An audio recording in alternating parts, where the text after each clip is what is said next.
నేను ఇప్పుడు మిమ్మల్ని అడగబోయే క్వశ్చన్ కూడా, మీరు ఇన్ని కార్యక్రమాలు చేస్తున్నారు, మీరు మరి ఆర్థిక వనరులు మీరు ఎలా సమకూర్చుకోగలుగుతున్నారు? ఎవరన్నా హిందువులు ముందుకొచ్చి ఇస్తున్నారా?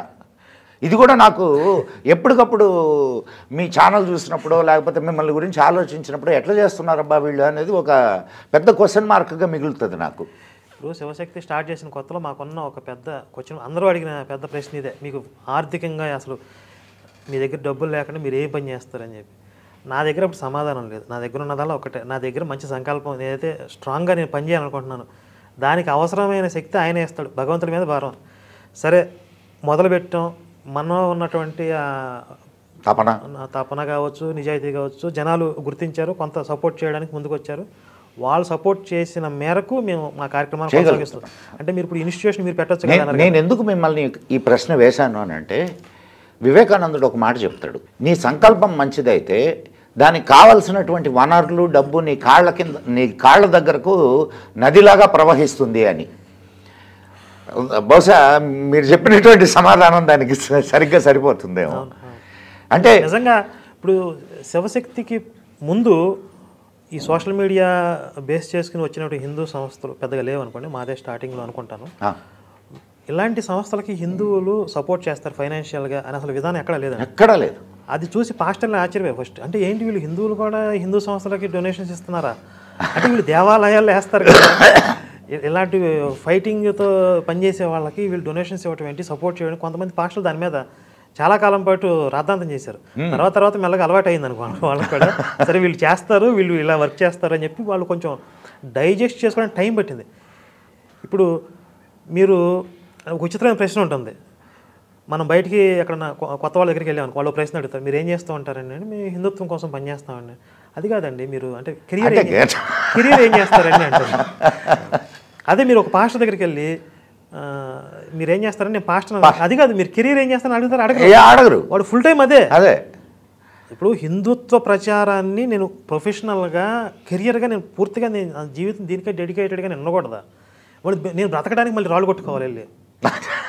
ఇప్పుడు ఇక్కడ మీరు చెప్పాలా, మా ఇంట్లో పని చేయండి, దానికి అభ్యంతరం లేదు. కాకపోతే అంత సమయం, ఇప్పుడు మన జీవితమే చిన్న జీవితం ఉన్న తక్కువ టైంలో ఇప్పుడు ఇంత నష్టం జరుగుతున్నప్పుడు మళ్ళీ నేను బ్రతకడానికి ప్రొఫెషన్గా ఇంకో కెరీర్ పెట్టుకొని ఇంకొక పని చేసుకుంటే ఇక్కడ న్యాయం చేయను. ఇప్పుడు నేను రేత్రి పగలు మీరు నేను ఇక్కడ మిమ్మల్ని నేను అడిగిన ఏంటంటే నా ఉద్దేశం నాలాంటి వాళ్ళందరికీ ఇదే, నాలాంటి వాళ్ళందరికీ ఇప్పుడు పనిచేయాలని తప్పంతా చాలామంది ముందుకు వచ్చిన వాళ్ళు ప్రొఫెషనల్గా కెరియర్ కోసం ఇంకొక వర్క్ చేసుకుంటూ హిందుత్వ ప్రచారం చేయాలి, హిందుత్వం నిలబెట్టాలంటే సాధ్యం కాదు.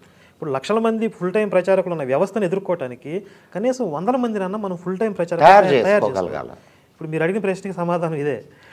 నేను మిమ్మల్ని ఎందుకు అడిగాను, నేను ఎందుకు ఈ ప్రశ్న ప్రత్యేకంగా అడిగానంటే, వాళ్ళ పాస్టర్ల అనుమానం ఏదైతే ఉందో అది కరెక్టు, కానీ మీలాంటి హిందూ సంస్థల్ని ఆదుకుంటున్నారా హిందువులు అనేది ప్రజలకు తెలియాలా. ఎస్, హిందువుల కోసం పనిచేసేటటువంటి సంస్థల్ని ఆదుకునేదానికి సిద్ధంగా ఉన్నారు, అయితే అది నిజంగా పనిచేస్తున్నాం అనే సంగతి వాళ్ళకి తెలియజేయగలగాలి. ఒక 10 సంవత్సరాల క్రితం ఉన్న పరిస్థితులకి ఇప్పుడున్న పరిస్థితులకి క్లియర్గా చాలా తేడా ఉంది. అప్పట్లో అసలు ఒక హిందూ సంస్థ పెట్టడం, దానికి జనాలు సపోర్ట్ చేయడం చాలా హాస్యాస్పదమైన విషయం, ఆలోచనే లేదు అసలు హాస్యాస్పదమే, ఎవడో పిచ్చోడో అనేవాళ్ళు. అదే కాబట్టి చాలా మార్పు అయితే వచ్చింది, కానీ మన శక్తి ఎంత పెరిగితే మన పని కూడా అంత పెంచుకుంటూ పోతాం ఖచ్చితంగా. మేము మా తరఫున మీ శివశక్తికి అన్ని రకాలుగా అటు ఆర్థికంగా హార్దికంగా ఆదుకోవాలని పిలుపునిస్తాం మా దీని తరఫున. తర్వాత ఇప్పుడున్నటువంటి అంటే మీరు ప్రపంచవ్యాప్తంగా పరిస్థితులు చూస్తున్నారు, మన చుట్టుపక్కల ఏది ఇండియన్ కాంటినెంట్ చుట్టుపక్కల శ్రీలంక, ఇటు మయన్మార్, బంగ్లాదేశ్, మాల్దీవ్స్, పాకిస్తాన్, ఇవన్నీ కూడా భారత్కి వ్యతిరేకంగా తయారు చేస్తున్నారు. అక్కడ నిన్నటికి నిన్న హిందువుల మీద దాడులు, అంటే బంగ్లాదేశ్లో హిందువుల మీద దాడులు అనే కొత్త విషయం ఏం కాదు, కానీ నిన్న చాలా ఎక్కువగా జరిగినాయి. దీన్ని ఎట్లా చూడాలి మనం?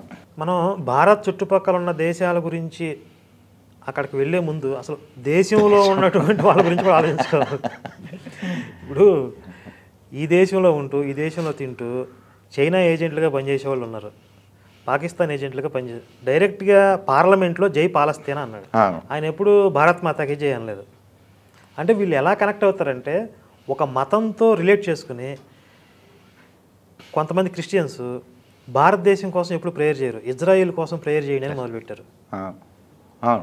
సరే, నువ్వు ఒక మానవతా దృక్పథంతో అది వేరు, కానీ నువ్వు ఒక మతంతో కనెక్ట్ చేసుకుని మా దేవుడు ఇజ్రాయిల్లో పుట్టాడు అంటే నీది ఈ దేశం అని ఫీల్ అవ్వట్లే, నువ్వు ఇజ్రాయిల్ని వీడు సొంత దేశంగా ఫీల్ అవుతుంది. ఇప్పుడు చైనా కమ్యూనిస్టులు ఉన్నారు, వాళ్ళ తాతలు తండ్రులు అక్కడి నుంచి వచ్చారంటే ఫీల్ అవుతారు వీళ్ళు, చైనాకి ఏజెంట్లుగా పనిచేసే వాళ్ళు ఉన్నారు. అలాగే ఇక మరి ఇస్లామిక్ కంట్రీస్కి అనుగుణంగా పనిచేసేవాళ్ళు ఉన్నారు. ఇక్కడ ఏదో ముస్లిమ్స్కి ఇబ్బంది అవుతుందని చెప్పి ఇక్కడ ప్రాపగాండా క్రియేట్ అయితే అరబ్ కంట్రీస్ నుంచి ఇక్కడికి వార్నింగ్స్ వస్తాయి. అవును, అంటే ప్రపంచవ్యాప్తంగా మతంతో రిలేట్ చేసుకుని కనెక్ట్ చేసుకుని యునైట్ అయ్యి ఇక్కడి నుంచి వాళ్ళకి అక్కడి నుంచి ఇక్కడికి నడుస్తూ ఉంది, ఒక ఇంటర్నెట్ లింక్ నడుస్తూ ఉంది. కానీ ఈ దేశంలో ఉన్నటువంటి హిందువులే యూనిటీగా ఉండరు, ఇక్కడున్న వాళ్ళకే సఖ్యత లేదు. ఇంకా ఇప్పుడు పొరుగు దేశాలలో అంటే ఇక సరే ఇప్పుడు బంగ్లాదేశ్ నుంచి హిందువుల పరిస్థితి ఎలా ఉందో మీరు చూస్తున్నారు. ఇప్పుడు సోషల్ మీడియాలో బాగా ప్రచారంలో ఉన్నది ఏంటంటే, చాలామంది చెప్పేదే, ప్రపంచంలో ఒక 50 ఇస్లామిక్ కంట్రీస్ ఉన్నాయి, ఒక 100 క్రిస్టియన్ దేశాలు ఉన్నాయి, ఎక్కడన్నా వాళ్ళకి అన్యాయం జరిగితే ఇంకో దేశానికి పోతారు, ఉన్నది ఒక హిందూ దేశం, ఇక్కడ ఉన్నటువంటి హిందువులు కూడా మేల్కోకపోతే ఇక్కడున్న హిందువులు ఏ దేశానికి పోవాలి? నిజం కదండి.